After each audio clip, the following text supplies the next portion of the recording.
Hey guys, Cowboy, it's J.Racenstein.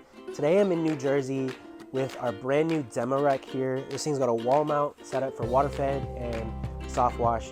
These systems are absolutely killing it. So if you're local in New Jersey, come by and check it out and see what these systems can do for you guys. I want to talk a little bit more about our 12 volt soft wash metering system we have here. This thing is super cool. It's got dual 12 volt pumps, puts out 7 gallons a minute to the reel. All right, we've got metering valves for our water, our bleach, and our surfactant lines.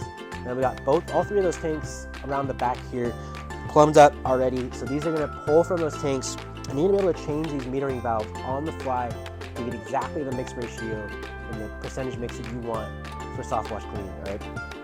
So on the left here, we've got our water line. I'm gonna open this up to 5. You're pretty much always gonna have this thing on full blast at 5.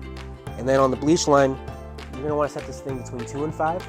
And that's gonna change how hot your mix is. So at 2, you're probably gonna have about a 1%. All right, all the way up to 5, you're probably gonna have about a 4%, maybe a little bit over that. All right, and then on our surfactant line over here, set that at between 0 and 1. So I'm gonna set it at about a 0.5. It's gonna give us a good amount of chems. If you want a little bit more, you can go up to 1.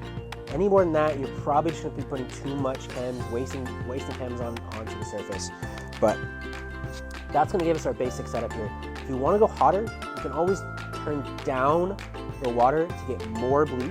So you can go up to 5, 6, 7% if you really want to get crazy with your mix setups here. But I pretty much always leave this on 5 and set the bleach valve between 2 and 5 for my various mix ratios. All right. It's going to go through these metering valves into those dual pumps. Those pumps are going to work together to push more water to the reel. Again, 7 gallons a minute. So this system is putting crazy amounts of flow out there and is just absolutely killing it for the guys that have it. So again, if you're local to New Jersey or California, we got these systems on display. So come by, check out these systems, see what they can do for you.